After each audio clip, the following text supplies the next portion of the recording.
Hi hello ನಮಸ್ಕಾರ ಸ್ನೇಹಿತರೆ. ಇಲ್ಲಿ ಅಜಿತ್ ಭೂಮಿ ನಡುವಿನ ಗುಟ್ಟು ರಟ್ಟಾಗ್ತದ. ಆ ಕಡೆ ನಚ್ಚಿ ಕೈಗೆ ಸಿಕ್ಕಿ ಬೀಳ್ತಾರ ಶಾರದಾ ಅವರು, ಶ್ರವಣ್ಣವರ ಹೆಂಡತಿ. ಈ ಕಡೆ ಅಶ್ವಿನಿ ಹೂಡಿದ ಬಾಣಕ್ಕೆ ನಿಜವಾಗ್ಲೂ ಮನೆಯಿಂದ ಆಚೆ ಹೋಗ್ಬೇಕಾಗಿದೆಯಾ ಭೂಮಿ? ನಿಜವಾದ ಸಂಗೀತ ಫೇಸ್ ರಿವೀಲ್ ಆಗ್ತಿದೆಯಾ? ಏನಾಯ್ತು, ಏನು ಕತೆ, ಇದು ಎಲ್ಲವನ್ನ ಕೂಡ ತಿಳ್ಕೊಬೇಕು ಅಂದರೆ ಈಗಲೇ ನಮ್ಮ ಈ ಚಾನಲ್ನ ಸಬ್ಸ್ಕ್ರೈಬ್ ಮಾಡಿ, ಹಾಗೆ ಈ ಒಂದು ವಿಡಿಯೋವನ್ನು ಪೂರ್ತಿಯಾಗಿ ನೋಡೋದನ್ನು ಯಾವುದೇ ಕಾರಣಕ್ಕೂ ಕೂಡ ಮರಿಬೇಡಿ.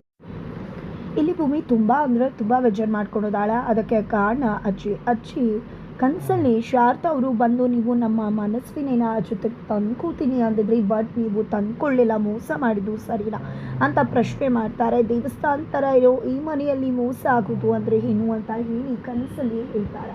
ಈ ಒಂದು ಕನಸು ಬೀಳ್ತಿದ್ದಾಗೆ ಅಜ್ಜಿ ಬದಲಾಗಿ ಬಿಡ್ತಾರೆ. ಭೂಮಿಯಿಂದಾನೇ ಇಷ್ಟೆಲ್ಲ ಆಯಿತು ಅಂತ ಹೇಳಿ ಅವಳ ಮೇಲೆ ರೇಗ್ತಾರೆ, ಬೈತಾರೆ, ಇವಳಿಂದಾನೇ ಇಷ್ಟೆಲ್ಲ ಆಯಿತು ಅಂತ. ಈ ಒಂದು ಮಾತುಗಳಿಂದ ನಿಜವಾಗ್ಲೂ ಭೂಮಿ ಮನಸ್ಸಿಗೆ ನೋವಾಗತ್ತೆ.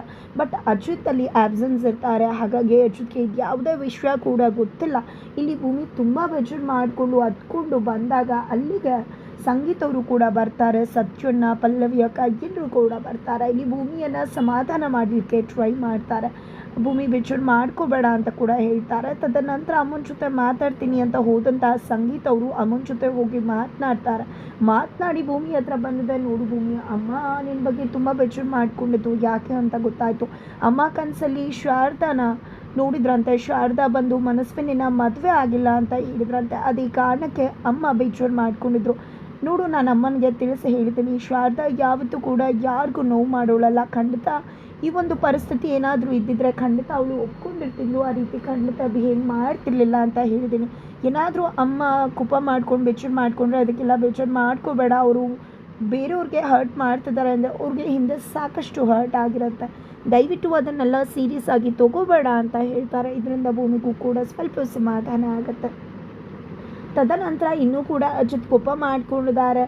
ಇಲ್ಲಿ ಭೂಮಿ ಅಜಿತ್ಗೋಸ್ಕರ ಅಲ್ಲಿ ಎಲ್ಲವನ್ನ ಕೂಡ ಬಟ್ಟೆ ಎಲ್ಲ ಇಟ್ಟು ಹೋಗಿರ್ತಾಳೆ. ಬಟ್ ಅಜಿತ್, ನಾನು ಯಾಕೆ ಇವಳು ಇಟ್ಟಿರೋ ಬಟ್ಟೆ ಹಾಕ್ಕೋಬೇಕು, ಇವಳು ನೋಡಿದ್ರೆ ಊಟ ತಿಂಡಿ ಎಲ್ಲದಕ್ಕೂ ನನಗೆ ಖರ್ಚು ಕೊಡ್ತೀನಿ ಅಂತ ಹೇಳ್ತಾಳೆ. ಆದರೆ ಇವಳು ಇಟ್ಟಿರೋ ಬಟ್ಟೆ ನಾನು ಯಾಕಪ್ಪ ಹಾಕ್ಕೋಬೇಕು, ಏನಾದರೂ ಕೇಳಿದರೆ ನಾನು ನಿಮ್ಮ ಪರ್ಮನೆಂಟ್ ಹೇಳ್ತೀಯಲ್ಲ, ನಮ್ಮಿಬ್ಬರೇ ನಡುವೆ ಕಾಂಟ್ಯಾಕ್ಟ್ ಮ್ಯಾರೇಜ್ ಆಗಿದೆ, ನಾನು ಒಂದಿನ ಬಿಟ್ಟು ಹೋಗ್ತೀನಿ ಅಂತ ಹೇಳ್ತಕ್ಕಂಥ ಇವಳು ಇದನ್ನೆಲ್ಲ ಯಾಕೆ ಪರ್ಮನೆಂಟ್ ಎಂದಿದ್ದಾರೆ ಮಾಡಬೇಕು, ಇದೆಲ್ಲ ಮಾಡೋದು ಸರಿ, ನಾನು ಯಾಕೆ ಹಾಕೋಬೇಕು ಇವಳನ್ನ, ನಾನು ಯಾಕೆ ಇವಳು ಕಾಯಿಸಿರೋ ಬಿಸಿನೀರಲ್ಲಿ ಸ್ನಾನ ಮಾಡಬೇಕು, ಯಾವುದೇ ಕಾರಣಕ್ಕೂ ಯಾವುದನ್ನು ಕೂಡ ಮಾಡುವುದಿಲ್ಲ ಅಂತ ಹೇಳ್ತಾರೆ. ಬಟ್ ಎಲ್ಲವನ್ನ ಕೂಡ ತೆಗೆದುಕೊಂಡು ಹೋಗ್ತಾರೆ. ತದನಂತರ ಇದಕ್ಕೂ ಮುನ್ನನೇ ಇಲ್ಲಿ ಭೂಮಿ ಸಂಗೀತ ಅವ್ರ ಹತ್ರ ಒಂದು ಮಾತನ್ನು ಕೇಳಿರ್ತಾಳೆ, ಹೀಗೆ ಕೋಪನ ಕಡಿಮೆ ಮಾಡಿಸೋದು ಅಂತ. ಆಗ ಸತ್ಯನ ಹೇಳೋದು, ಇವಳು ಮತ್ತು ಅಜಿತ್ ನಡುವೆ ಸ್ವಲ್ಪ ಕೋಪ ಮುನ್ಸು ಬಂದ್ಬಿಟ್ಟಿದೆ, ಅದೇ ಕಾರಣಕ್ಕೆ ಈ ರೀತಿ ಕೇಳ್ತಿದ್ದಾರೆ ಅಂತ. ಆಗ ಸಂಗೀತ ಅವರು ಪ್ರೀತಿಯಿಂದ ಗಂಡನ ಓಲೈಸೋದು ಹೇಗೆ ಅಂತ ಹೇಳಿ ಭೂಮಿಗೆ ಕ್ಲಾಸ್ ತಗೊಂಡಿರ್ತಾರೆ. ಇದೆಲ್ಲದರ ಜೊತೆಗೆ ಎಲ್ಲರೂ ಕೂಡ ಹಾಲ್ನಲ್ಲೇ ಇರ್ತಾರೆ. ಹಾಲ್ನಲ್ಲಿ ಇರಬೇಕಿದ್ರೆ ಇಲ್ಲಿ ಅಜಿತ್ ಕೂಡ ಬರ್ತಾರೆ. ಅಜಿತ್ ನೋಡಿದ್ರೆ ಫುಲ್ ಖುಷಿ ಆಗಿಬಿಡುತ್ತೆ ಭೂಮಿಗೆ. ಏನಪ್ಪ ಇದು, ನಮ್ಮ ಸಾಹೇಬರು ನಾನೇ ಇಟ್ಟಿರ್ತಕ್ಕಂಥ ಟಿ ಶರ್ಟ್ ಪ್ಯಾಂಟ್ ಹಾಕ್ಕೊಂಡು ಬಂದುಬಿಟ್ಟಿದ್ದಾರೆ, ಹಾಗಿದ್ರೆ ಕೋಪ ಕಡಿಮೆ ಆಗಿರುತ್ತೆ ಅಂತ ಅನಿಸುತ್ತೆ ಅಂತ. ಬಟ್ ಇಲ್ಲಿ ಅಜಿತ್ ನೋ ರಿಯಾಕ್ಷನ್ನಲ್ಲಿದ್ದಾರೆ. ಅಷ್ಟರಲ್ಲಿ ಈ ಕಡೆ ಭೂಮಿ ಮಾತಾಡ್ಸೋಕ್ಕೆ ಟ್ರೈ ಮಾಡಿದ್ರೆ ಅಲ್ಲೂ ಕೂಡ ಕೋಪ ಗರ್ರ ಅಂತ ತೋರಿಸ್ತಿದ್ದಾರೆ. ಇತ್ತ ಕಡೆ ತಿಂಡಿ ತಿನ್ನೋಕೆ ಹೋಗೋಣ ಅಂತ ಹೇಳಿ ಸಂಗೀತ ಅವರು ಹೇಳಿದ್ದಕ್ಕೆ ನಚ್ಚಿ ಅವರು ಬರಲಿ ಆಮೇಲೆ ಹೋಗೋಣ ಅಂತ ಹೇಳ್ತಾರೆ. ನಚ್ಚಿ ಬರ್ತಿದ್ದಾಗೇನೆ ಇವತ್ತು ಏನು ಮಾಡಿದ್ದೀನಿ ಗೊತ್ತಾ, ನಿಜವಾಗ್ಲೂ ವೆರೈಟಿ ಆಫ್ ತಿಂಡಿ. ಇವತ್ತು ಉಪ್ಪಿಟ್ಟು, ಹಾಗೆ ಕೇಸರಿ ಬಾತು, ಬೆಲ್ಲದ ಕೇಸರಿ ಬಾತು ಎಲ್ಲನೂ ಕೂಡ ಮಾಡಿದ್ದೀನಿ. ಜೊತೆಗೆ ಸಾಹೇಬ್ರಿಗೋಸ್ಕರ ಡಯಟ್ ಫುಡ್ಡನ್ನು ಕೂಡ ಮಾಡಿದ್ದೀನಿ, ಫ್ರೂಟ್ಸ್ ಎಲ್ಲವನ್ನ ಕೂಡ ಅಂತ ಹೇಳಿ ಹೇಳಿದಾಗ ಅಜಿತ್ ಅದಕ್ಕೂ ರೆಸ್ಪಾಂಡ್ ಮಾಡೋದಿಲ್ಲ. ಏನಪ್ಪ ಇದು, ನನ್ನ ಗಂಡಾಗಿ ಇಷ್ಟು ಮಟ್ಟಿಗೆ ಕೋಪ ಮಾಡ್ಕೊಂಡಿದ್ದಾರೆ, ಅವ್ರಿಗೋಸ್ಕರ ಸ್ಪೆಷಲಾಗಿ ಮಾಡಿದ್ದೀನಿ ಅಂದರೂ ಒಂದು ಥ್ಯಾಂಕ್ಸ್ ಹೇಳ್ತಿಲ್ವಲ್ಲ ಅಂತ ಅನ್ಕೋತಾರೆ. ತದನಂತರ ಇಲ್ಲಿ ನಚ್ಚಿ, ನನಗೆ ಬ್ಯಾಂಗ್ಳೂರಲ್ಲಿ ಕೆಲಸ ಸಿಕ್ಕಿದೆ ಅಂತ ಹೇಳಿ ಜುಪಿಟರ್ ಹಾಸ್ಪಿಟಲಲ್ಲಿ ಕೆಲಸ ಸಿಕ್ಕಿದೆ ಅಂತ ಹೇಳ್ತಾರೆ. ಮನೆಯವ್ರಿಗೆ ಎಲ್ರಿಗೂ ಕೂಡ ಖುಷಿ ಆಗುತ್ತೆ. ಅಪ್ಪ ಅಮ್ಮ ದೇವಿಯಾನಿ ಅಜ್ಜಿ ಎಲ್ಲರ ಆಶೀರ್ವಾದ ತಗೋತಾರೆ, ಅದಕ್ಕೆ ಆಶೀರ್ವಾದ ತಗೋತಾರೆ, ಅಣ್ಣನ ಹಗ್ ಮಾಡ್ತಾರೆ. ತದನಂತರ ಸಾರಿ ಅದಕ್ಕೆ ಇವತ್ತು ನಾನು ತಿಂಡಿ ತಿನ್ನೋಕ್ಕಾಗಲ್ಲ, ನಾನು ಬರ್ತೀನಿ ಅಂತ ಹೇಳ್ತಾರೆ. ಸರಿ ಆಯಿತು ನಚ್ಚಿ ಅಂತ ಹೇಳ್ತಿದ್ದಾಗೆ ಶ್ರವಣ್ ಎಲ್ಲೂ ಹೋಗ್ತಿದ್ಯಾ, ಇವತ್ತು ಹುಡುಗನ ಕಡೆಯವ್ರು ಬರ್ತಿದ್ದಾರೆ ಅಂತ ಹೇಳ್ದಾಗ, ಪರವಾಗಿಲ್ಲ ಮಾವ, ಹುಡುಗನ ಕಡೆಯವ್ರು ಬರ್ತಿದ್ದಾರಲ್ವ, ಮದುವೆ ಅಲ್ವಲ್ಲ, ಅಶ್ವಿನಿ ಏನಾದರೂ ಮನಸ್ವಿನಿ ಏನಾದರೂ ಒಪ್ಕೊಂಡ್ರೆ ಖಂಡಿತ ನಾನೇ ಹೋಗಿ ಫಸ್ಟ್ ಅವ್ರನ್ನ ಭೇಟಿ ಮಾಡ್ತೀನಿ, ಬೇಜಾರು ಮಾಡ್ಕೋಬೇಡಿ ಅಂತ ಹೇಳಿ ನಚಿಕೇತ್ ಅಲ್ಲಿಂದ ಹೊರಡ್ತಾರೆ. ತದನಂತರ ತಿಂಡಿ ಎಲ್ಲ ಆಗತ್ತೆ. ರೂಮಿಗೆ ಬರ್ತಿದ್ದಾಗೆ, ಏನು ಸಾಹೇಬ್ರೆ, ನಿಮಗೋಸ್ಕರ ನಾನು ಫ್ರೂಟ್ಸ್ ಸಲಾಡ್ ಎಲ್ಲ ಕೂಡ ಮಾಡಿದರೆ ನೀವು ನೋಡಿದ್ರೆ ಒಂದು ಥ್ಯಾಂಕ್ಸ್ ಕೂಡ ಹೇಳಿಲ್ವಲ್ಲ, ನೀವು ಮಾಡಿದ್ದು ಸರಿನಾ ಅಂದಾಗ ಈ ಕಡೆ ಸರಿ ಆಯಿತು, ಚೆನ್ನಾಗಿತ್ತು, ಥ್ಯಾಂಕ್ಸ್ ಅಂತ ಅಜಿತ್ ಹೇಳ್ತಾರೆ. ಯಾಕೆ ಸಾಹೇಬ್ರೆ, ಇನ್ನೂ ಕೂಡ ನನ್ನ ಬಗ್ಗೆ ಕೋಪ ಹೋಗಿಲ್ವಾ ನಿಮಗೆ ಅಂತ ಕೆಳಗಡೆ ಮಂಡಿಯೂರಿ ಕುತ್ಕೊಂಡು ಕೈ ಮುಗ್ದು ಕೇಳ್ಕೊತಾಳೆ. ಇದೆಲ್ಲ ಬೇಕಾಗಿಲ್ಲ, ನೀನು ನಾನು ಹೇಳ್ದಾಗ ಮಾಡಬೇಕು, ಇನ್ನು ಮುಂದೆ ನೀನು ದುಡ್ಡು ಕೊಡಬಾರ್ದು, ಅಲ್ಲಿ ತನಕ ನಾನು ನನ್ನ ಕೋಪನ ಕಡಿಮೆ ಮಾಡ್ಕೊಳ್ಳೋದಿಲ್ಲ ಅಂದಾಗ, ಸರಿ ಆಯಿತು ಬಿಡಿ ಸಾಹೇಬ್ರೆ, ನಿಮ್ಗೆ ಇಷ್ಟು ನೋವಾಗ್ತದೆ ಅಂದರೆ ಯಾವುದೇ ಕಾರಣಕ್ಕೂ ಕೂಡ ನಾನಂತೂ ಇನ್ನು ಮುಂದೆ ದುಡ್ಡೆಲ್ಲ ಲೆಕ್ಕನ ಬರೆಯೋದಿಲ್ಲ ಅಂತ ಹೇಳ್ತಾರೆ. ಇದರಿಂದ ಅಜಿತ್ಗೆ ಒಂದು ರೀತಿ ಗೆದ್ದೆ ಅನ್ನೋ ಫೀಲಿಂಗು. ಆದರೆ ಪ್ಲೀಸ್ ಸಾಹೇಬ್ರೆ, ಅಟ್ಲೀಸ್ಟ್ ಹಾಸ್ಪಿಟಲ್ ಖರ್ಚಾದರೂ ಹಾಗೆ ಹೀಗೆ ಸ್ವಲ್ಪ ಕೊಡ್ತಾ ಇರ್ತೀನಿ, ಹಾಗಾಗಿ ನೀವು ಅದನ್ನಾದ್ರು ಇಸ್ಕೋಬೇಕು ಅಂದಾಗ, ಸರಿ ಆಯಿತು ಬಿಡು ಅಂತ ಹೇಳಿ ಅಜಿತ್ ಹೇಳ್ತಾರೆ. ಅದಕ್ಕೂ ಮುನ್ನ ಇಲ್ಲಿ ಅಜಿತ್ ಮಾತಾಡಿಸ್ಲಿ ಅಂತ ಕಾಲು ಸ್ಕಿಟ್ಟಾದಾಗೆ ನಾಟಕ ಮಾಡಿಬಿಟ್ಟಿರ್ತಾರೆ ಭೂಮಿ. ಅದೇ ಕಾರಣಕ್ಕೆ ಇಲ್ಲಿ ಅಜಿತ್ ಇನ್ನು ಮುಂದೆ ಆ ರೀತಿಯೆಲ್ಲ ಮಾಡಿದೆಯಲ್ಲ, ಓವರ್ ರಿಯಾಕ್ಟಿಂಗ್, ಆ ಥರ ಓವರ್ ರಿಯಾಕ್ಟಿಂಗ್ ಎಲ್ಲ ಮಾಡೋಕ್ಕೆ ಹೋಗಬೇಡ. ಆ ರೀತಿ ಏನಾದರೂ ಆದರೆ ಖಂಡಿತ ನನ್ನ ಜೀವ ತಡ್ಕೊಳ್ಳೋದಿಲ್ಲ, ನನ್ನ ಪ್ರಾಣ ಹೋದಾಗೆ ಅನಿಸ್ಬಿಡುತ್ತೆ ಅಂತ ಹೇಳಿ ಅಜಿತ್ ಹೇಳ್ತಾರೆ. ಈ ಕಡೆ ಭೂಮಿಗೆ ಒಂದು ರೀತಿ ದಿಲ್ಖುಷಿ ಆಗಿಬಿಡುತ್ತೆ, ಸಾಹೇಬ್ರಿಗೆ ನನ್ನ ಮೇಲೆ ಅಷ್ಟು ಪ್ರೀತಿ ಕಾಳಜಿ ಅಂತ.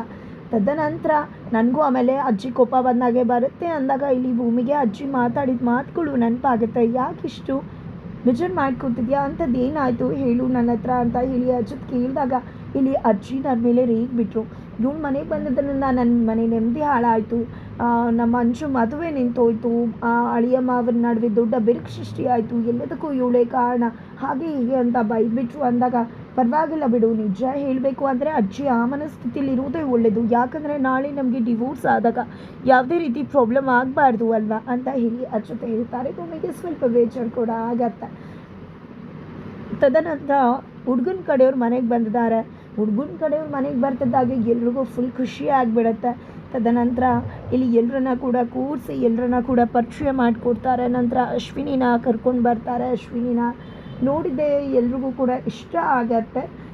ಎಲ್ಲ ಹುಡುಗನ ಕಡೆಯವರು ಹೋಗ್ತಿದ್ದಾಗೆ ಮನೆಯಲ್ಲಿ ಮತ್ತೆ 7ನೇ ದಿನದ ಪೂಜೆಯ ಸಂಭ್ರಮ ಇದೆ. 6ನೇ ದಿನ ಕಾಳಿ ಪೂಜೆ ಏನೋ ಆಗಿತ್ತು, ಮತ್ತು ಇವತ್ತು 7ನೇ ದಿನದ ಸಂಭ್ರಮ ಇದೆ. ಎಲ್ಲರೂ ಕೂಡ ಆ ಪೂಜೆಯಲ್ಲಿ ನಿರತರಾಗಿರಬೇಕಿದ್ರೆ ಇಲ್ಲಿ ಭೂಮಿ ಮತ್ತು ಅಜಿತ್ ನಡುವೆ ನಡೆದಂಥ ಯಾವುದೋ ಒಂದು ವಿಷಯವನ್ನು, ಖಂಡಿತವಾಗ್ಲೂ ಅದು ಒಂದು ಕಾಂಟ್ರಾಕ್ಟ್ ಮ್ಯಾರೇಜ್ ಸತ್ಯದ ಗುಟ್ಟು ರಟ್ಟಾಗ್ತಕ್ಕಂಥ ಒಂದು ಸಂದರ್ಭವನ್ನು, ಸನ್ನಿವೇಶವನ್ನು ಕ್ಯಾಪ್ಚರ್ ಮಾಡ್ಕೊಂಡಿದ್ದಾಳೆ ಅಶ್ವಿನಿ.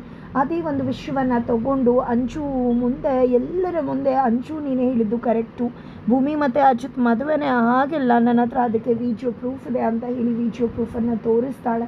ಆ ಪ್ರೂಫನ್ನು ತೋರಿಸ್ತಿದ್ದಾಗೆ ಸಂಗೀತ, ಅಜ್ಜಿ ಎಲ್ಲರೂ ಕೂಡ ತಿರುಗಿಬಿಟ್ಟಿದ್ದಾರೆ. ಏನಾವತ್ತು ಭೂಮಿ ನೀನು ಹೇಳಿದ್ದು ನನ್ನ ಮಗನೇ ತಾಳಿ ಕಟ್ಟಿದ್ದಾನೆ ಅಂತ ಹೇಳಿ ದೇವರು ಪ್ರಮಾಣ ಮಾಡಿ ಹೇಳಿದೆ, ಇಂಥ ಸುಳ್ಳು ಹೇಳಿದ್ಯಾ, ಇಂಥ ಮೋಸ ಮಾಡಿದ್ಯಾ ನನಗೆ ಅಂತ ಸಿಡ್ದು ಹೇಳ್ತಾರೆ. ಅಜ್ಜಿ ಅಂತೂ ಇಂಥ ಸುಳ್ಗಾತಿ ಮೋಸ್ಗಾತಿ ನಮ್ಮ ಮನೇಲಿ ಇರಲೇ ಕೂಡ್ದು ಅಂತ ಹೇಳ್ತಿದ್ದಾರೆ.